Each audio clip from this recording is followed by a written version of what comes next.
Assalamualaikum warahmatullahi wabarakatuh. Pada pertemuan kali ini, di pertemuan keempat, kita akan membahas tentang pokok-pokok pikiran pembukaan UUD Negara Republik Indonesia tahun 1945.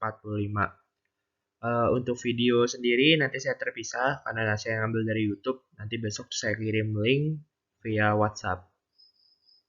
Pembukaan Undang-Undang Dasar Negara Republik Indonesia tahun 1945 memiliki 4 makna. Yang pertama adalah sebagai tertib hukum tertinggi. Dapat kalian lihat di gambar nomor 1, piramida tersebut. Lihat, Undang-Undang Dasar itu berada di bagian paling atas. Di atas semuanya. Kenapa? Karena Undang-Undang Dasar 1945 adalah tatanan yang paling tinggi dari hukum Indonesia. Nah, gambar kedua dan gambar keempat itu adalah hukum tertulis. Contoh hukum tertulisnya, selain Undang-Undang Dasar 1945, kalian punya buku UUD, buku KUHP, buku KUA Perdata, itu merupakan hukum tertulis. Sementara yang tidak tertulis itu adalah kebiasaan yang kita lakukan sehari-hari. Yang kedua adalah memuat falsafah atau gagasan negara. Pokok pikiran dalam Undang-Undang Negara Republik Indonesia mengandung sila-sila dan nilai-nilai Pancasila. Jadi di Undang-Undang Dasar itu pembukaannya ada Pancasila yang tertulis di situ di alinea keempat. Yang mana nilai-nilai tersebut diwujudkan dalam pasal-pasal UUD.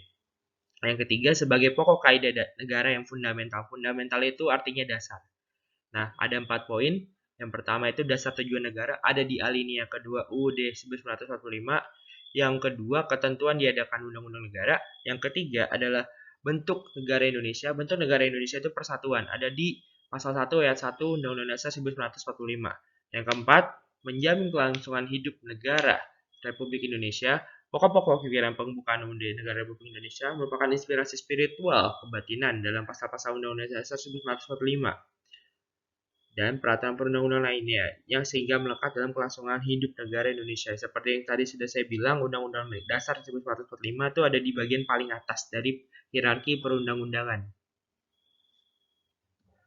Sikap positif pokok pikiran Undang-Undang Dasar Negara Republik Indonesia tahun 1945, pokok pikiran persatuan. Nah, di lingkungan keluarga itu kita dianggap bersatu, kita melaksanakan pokok pikiran persatuan. Kalau kita tuh rukun nama saudara, kita sopan sama orang tua kita, dan kita bersih bareng-bareng melakukan pekerjaan apapun bersama-sama dengan keluarga kita. Nah, kalau di lingkungan sekolah, kalian belajar kelompok dan tidak mengandalkan teman, itu udah termasuk pokok pikiran persatuan. Kalian piket bareng-bareng, tidak suruh-suruhan, itu udah termasuk bersatu, termasuk melaksanakan persatuan.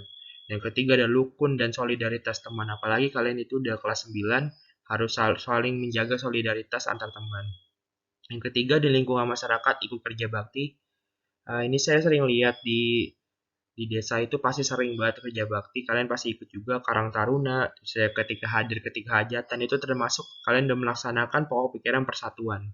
Nah, di lingkungan bangsa dan negara kalian menggunakan bahasa yang baik, kalian menghormati orang lain, respect kalau bahasa Inggrisnya, dan kalian mendahulukan kepentingan bangsa daripada kepentingan pribadi. Ya, pokok pikiran keadilan sosial. Kalian itu dianggap melaksanakan pokok pikiran keadilan sosial kalau kalian di lingkungan keluarga itu membagi tugasnya dengan adil, melaksanakan tanggung jawab ketika sudah diberikan tugas, dan memiliki orang tua yang adil.